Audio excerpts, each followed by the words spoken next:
Vamos ler todos juntos? Evangelho de João, capítulo 14, versículo 6. Respondeu-lhes Jesus: Eu sou o caminho, a verdade e a vida. Ninguém vem ao Pai senão por mim. Eu sou o caminho, a verdade e a vida. Ninguém vem ao Pai senão por mim. Vamos orar mais uma vez. Ó Deus, Pai, Filho e Espírito Santo, nós rogamos ao Senhor em nome de Jesus, nosso mediador, que Tu nos instruas nesta manhã por meio do Teu Santo Espírito, o Espírito da verdade, o que nos consola, exorta e ao mesmo tempo que nos faz crer.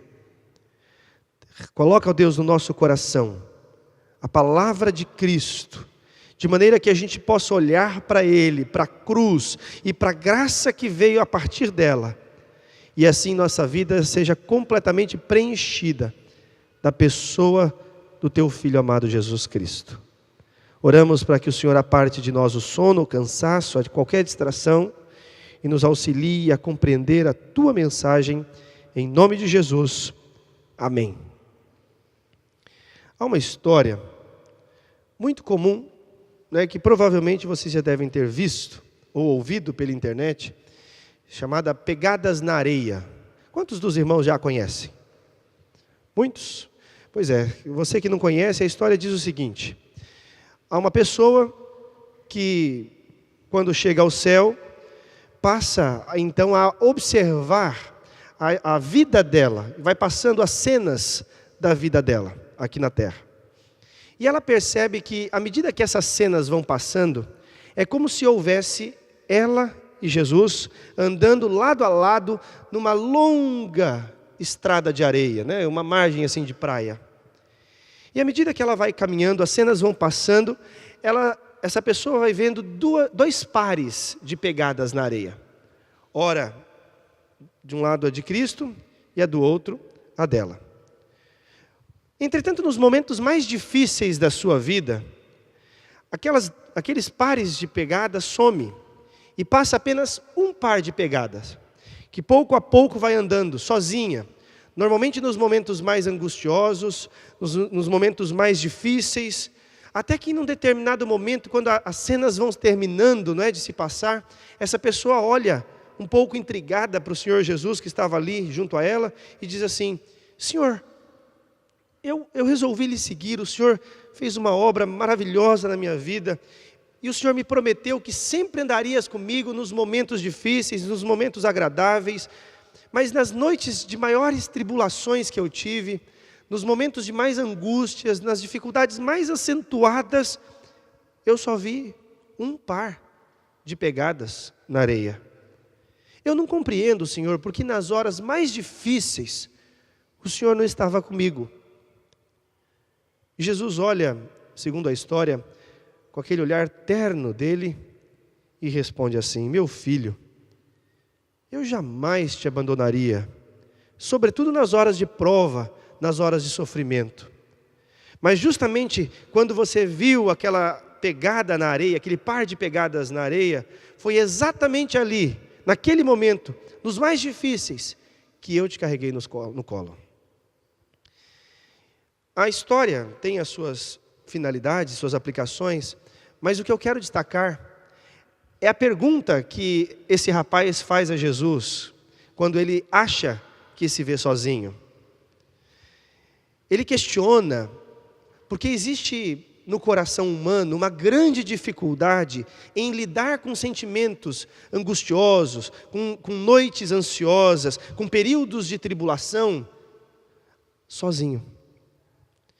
Nós não temos facilidade para estar em momentos assim, sozinhos.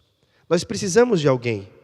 Nós precisamos compartilhar o fardo dos nossos ombros, as dificuldades do nosso coração. Em momentos de tribulação, a gente não gosta, a gente não lida bem quando estamos sozinhos. Certamente por isso Jesus disse que jamais estaríamos sozinhos, que Ele sempre estaria conosco, até os confins da terra. Entretanto, o que eu quero destacar é que quando Jesus diz eu sou o caminho, a verdade e a vida, ele estava dizendo aos seus discípulos que as coisas não ficariam tão bem como eles esperavam. Entre eles haveria um traidor. E aquele sentimento de angústia e ao mesmo tempo de preocupação e de autoacusação já começava então a passar pelas suas mentes. Quem é esse traidor?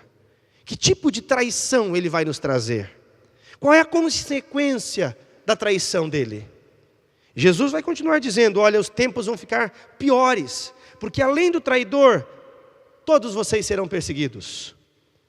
Que tipo de perseguição é essa? Qual é a consequência? Nós vamos ser mortos? Detalhe, Pedro, você vai me negar ainda. Eu, Senhor, jamais. Vai, Pedro, antes que o galo cante, você vai me negar pelo menos 3 vezes. E eu não estarei com vocês. Como assim, Senhor? Eu vou morrer. Não é à toa que no início do capítulo 14, se você está com a sua Bíblia aberta, você vai ler Jesus dizendo assim, não se perturbe o vosso coração. Creiam em Deus, mas creiam também em mim. Porque na casa do meu pai há muitas moradas. Se assim não fosse, eu não teria dito isso a vocês. Porque os discípulos naquele momento começaram a perceber que eles ficariam sozinhos, que eles não teriam onde buscar refúgio, que eles não teriam mais um mestre ao lado deles, e que haveria uma grande tribulação. A angústia tomava a vida, a ansiedade os cercava, a morte batia a porta.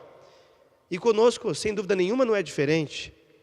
Quando nós ficamos doentes, quando os nossos filhos nos surpreendem com más notícias, ou quando o nosso relacionamento familiar não permanece como nós gostaríamos, ou ainda quando a empresa não corresponde ao tanto que nós trabalhamos, ou quando a maldade se manifesta em torno de nós, ou quando somos traídos pela pessoa que nós amamos, ou quando descobrimos que as pessoas falam algo que nós não somos. Quando momentos como estes acontecem, quando as dificuldades da vida nos cercam, e nós não, ou pelo menos achamos, que não temos a quem recorrer, essa angústia, o medo, as dificuldades, a ansiedade, a mesma que tomou o coração dos discípulos, toma o nosso também. Mas as palavras de Jesus vêm forte nesse momento. Não se preocupem. Não se perturbe o vosso coração.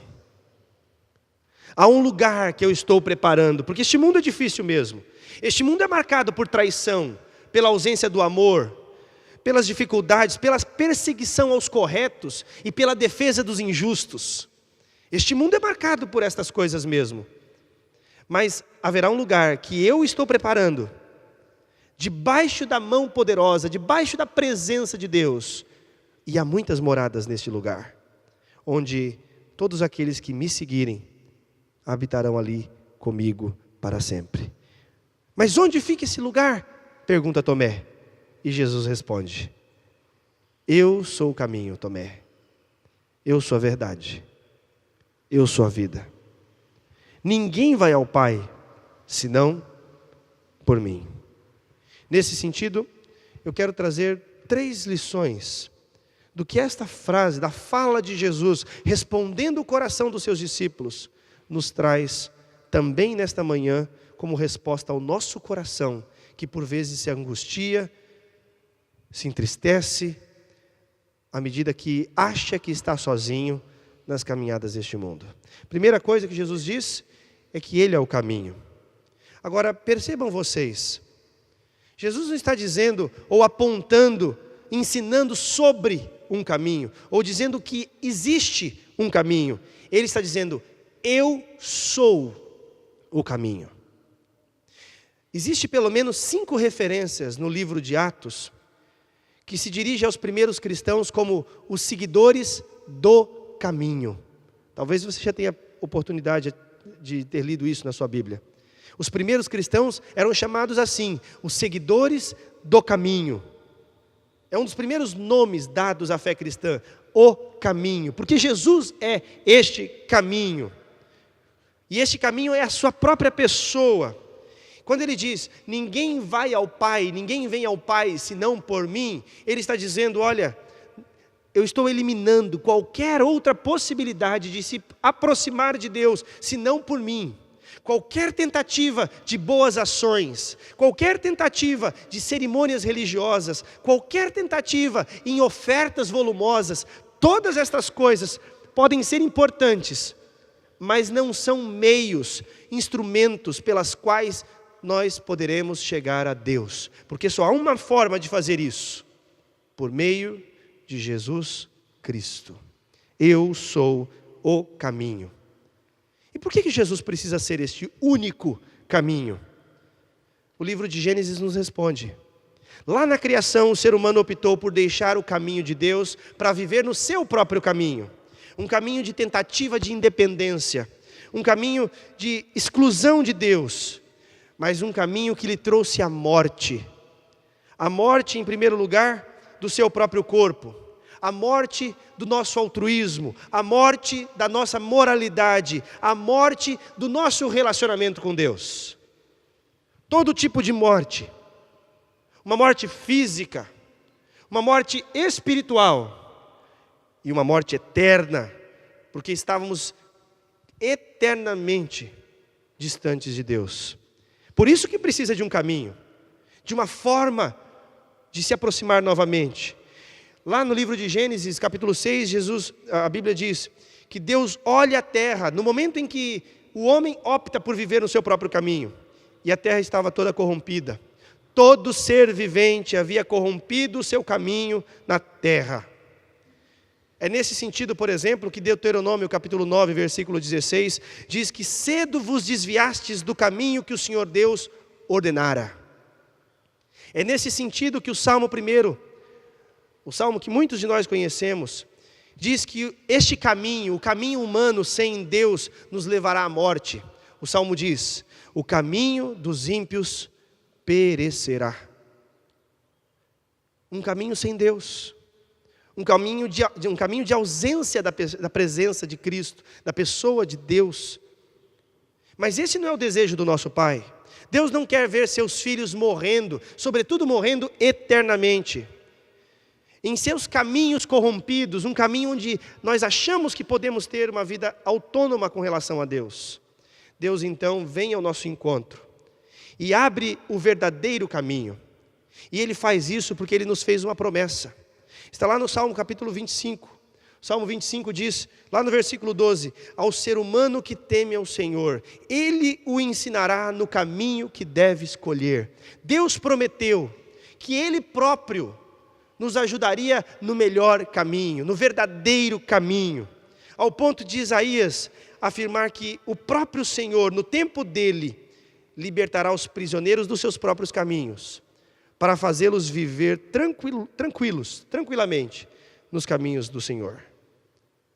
Deus prometeu. Nós por nós mesmos não teríamos condições de achar o caminho agora, perdidos nos nossos próprios pecados, ocultos no nosso próprio entendimento. Então Deus prometeu, eu vou ajudá-los, eu vou fazer vocês encontrar o verdadeiro caminho. E o tempo é agora. O reino de Deus foi instaurado em Cristo, e Ele está dizendo, eu sou o caminho, a verdade e a vida. Ninguém vai ao Pai senão por mim. O caminho a ser seguido nesse sentido é o próprio Jesus Cristo. E isso nos traz duas importantes lições, pelo menos duas. A primeira grande lição que identificar Jesus como nosso caminho nos traz, é que este caminho, segundo Ele próprio, segundo o que próprio Jesus disse, é um caminho estreito. Poucos passarão por ele. Há um caminho largo, um caminho mais fácil, um caminho mundano, um caminho de perdição. Um caminho onde nós agimos, pensamos e fazemos segundo a nossa própria vontade. Mas andar no caminho que é Jesus Cristo, implica andar no modo como o reino de Deus se apresenta para nós. Em trazer a ética do reino de Deus para a nossa vida. É amar os nossos inimigos. É desejar o melhor ao outro, ainda que esse outro não mereça. É ajudá-lo a alcançar o que ele precisa. Ainda que você tenha que abrir mão muitas vezes de si mesmo. Há uma dimensão ética no reino de Deus, que esse caminho nos traz. É servir o seu irmão. Ainda que você deva abrir mão do seu tempo, do seu dinheiro, da sua vida. É colocar Deus em primeiro lugar e o outro acima de si próprio. É perdoar quando você for injustiçado. É ser honesto diante de uma venda que você vai ganhar menos. É ser justo no preço de uma consulta, de um atendimento.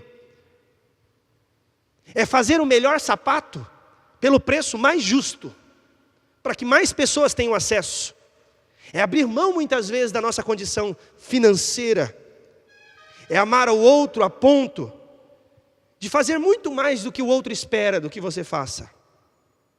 Isso é andar pelo caminho de Jesus. É receber dele a dimensão ética. Mas não é somente isso. Porque o caminho muda a nossa vida aqui.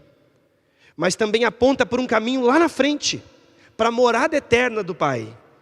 E essa morada eterna nos ajuda a tirar essa perturbação do nosso coração. Essa perturbação, a angústia, a ansiedade, os medos que nós temos de andar sozinhos.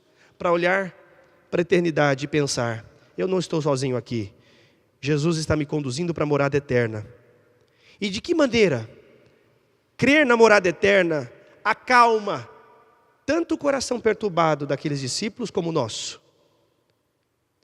Há um hino antigo que diz assim, é um hino bastante apropriado para responder essa pergunta, para nós entendermos como ver o caminho como solução para acalmar o nosso coração. O hino diz assim, quem se importa com a jornada quando a estrada nos conduz ao lar? Quem se importa com a jornada quando a estrada nos conduz ao lar?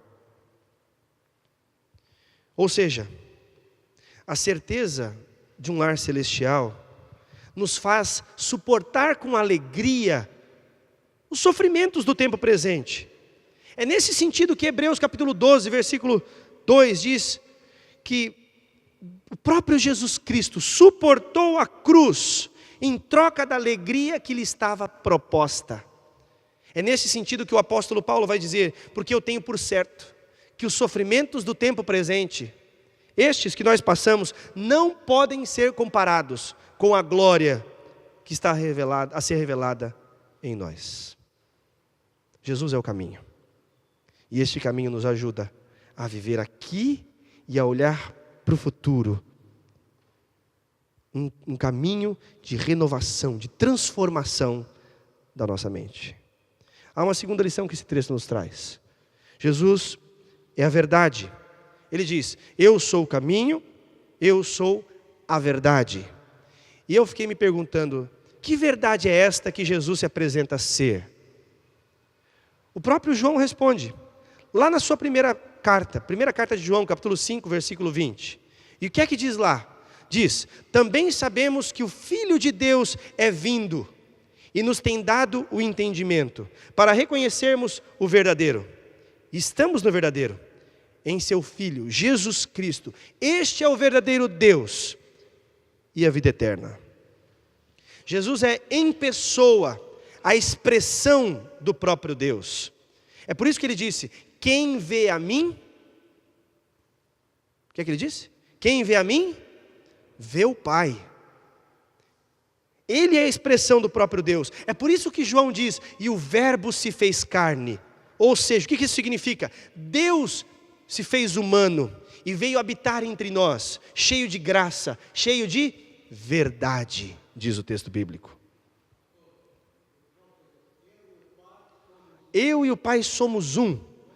João 10, vou chegar lá. Isso mesmo, essa é a perspectiva. A perspectiva de que o próprio Cristo é a expressão de Deus. Aliás, num mundo como o nosso, um mundo onde se questiona o conceito de verdade, onde cada um tem a sua verdade, o que é verdade para um pode não ser para o outro, onde a verdade é relativizada, Jesus vem com a sua autoridade de Deus, autoridade divina, dizendo, eu sou a verdade. Aliás, o Evangelho de João, como diz aí o senhor Aurelino, tem essa preocupação de mostrar que Jesus é a verdade. O objetivo do Evangelho de João é fazer-nos crer que Jesus é o Cristo, o próprio Deus, a verdade de Deus, e crendo em Cristo, tenhamos nele vida, e vida em abundância. É nesse sentido que João, por exemplo, de todos os milagres que Jesus fez, ele seleciona 7. O Evangelho de João tem apenas 7 milagres. Você vai para Mateus, para Lucas, para Marcos, tem muito mais. Mas por que apenas 7? Porque João seleciona os milagres para colocar junto com o milagre a mensagem que esse milagre traz. E a mensagem, por exemplo, do primeiro milagre, da transformação de água em vinho, que está lá em João capítulo 2, é única. É mostrar que Cristo é capaz de mudar a essência das coisas, da água para o vinho, de um pecador para filho de Deus. Só Deus pode fazer isso. O próximo milagre é a cura do filho do oficial, uma cura à distância, para mostrar que a palavra de Jesus, a mesma que disse em Gênesis, haja luz, também diz agora, teu filho vive. À distância. Ele é o mesmo Deus de Gênesis, é o mesmo Deus em João. É o próprio Deus encarnado. A palavra de Cristo é a palavra da verdade. Ela é poderosa. O terceiro milagre, a cura de um paralítico num sábado. Num sábado, para mostrar que Deus não está preso às leis humanas. Ele está acima da lei. Ele é o Senhor da lei. Ele é o próprio Deus, o Criador da lei. Ele não precisa se submeter a elas. Mas a lei serve para redigir a vida humana dos pecadores, para refrear a maldade do ser humano. O quarto milagre, a multiplicação de pães, de peixes, para mostrar que o Senhor é o pão da vida. Quem comer de mim, disse Jesus, nunca mais terá fome. Quem beber de mim, nunca mais terá sede. Ele é o próprio Deus encarnado, o único capaz de saciar o nosso coração, de encher o nosso coração de esperança, de alegria, de vida, de verdade. Aliás, o próximo milagre, o andar sobre as águas. O milagre que mostra o Senhor Jesus como Senhor da criação. Sem Ele, Colossenses diz, nada do que foi feito se faria. Jesus é Senhor da criação. Ele manda nas leis da natureza, e se tem poder sobre a lei da natureza, tem poder sobre a sua vida, sobre a minha vida. A lei da gravidade é apenas reflexo do seu poder. O sexto milagre, a cura de um cego de nascença. Aliás, um homem que volta a enxergar as coisas, para Jesus poder dizer, eu sou a luz do mundo. Quem andar comigo jamais andará em trevas. Eu o faço ver. E Jesus vai dizer que mais fácil é curar o cego da sua cegueira do que perdoar pecados. E este atributo de perdoar pecados, só Deus pode fazer. E é perdoando os nossos pecados que nós somos convidados então a olhar o mundo pela perspectiva de Cristo. E o último milagre, o sétimo, a ressurreição de Lázaro.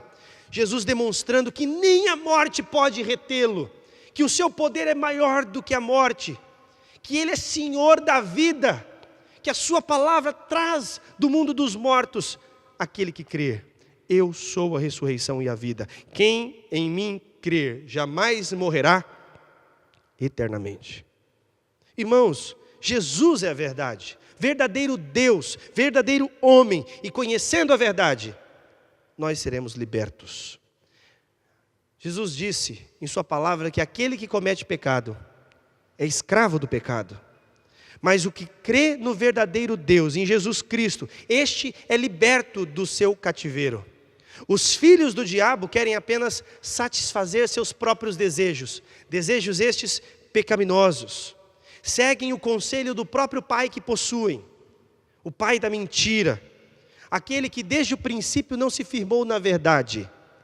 Simples, porque nele não há verdade.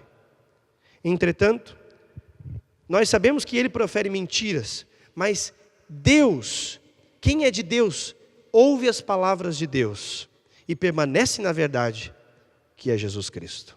Eu sou o caminho, a verdade.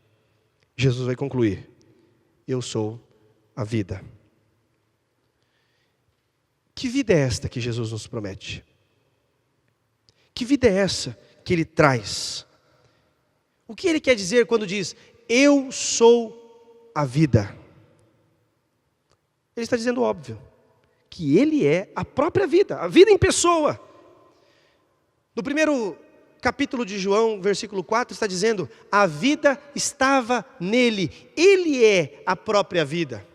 João capítulo 3, versículo 6, ainda diz, quem nele crer, não morrerá. Lembra? Porque Deus amou o mundo, de tal maneira, que deu seu Filho único, para quê? Que nele crê não morra, mas tenha vida eterna. João capítulo 3, versículo 16. Quem nele crer não morrerá, terá a vida eterna. Simão Pedro, certa vez, pergunta a Jesus assim, Senhor, para onde nós iremos? Só Tu tens as palavras de vida eterna.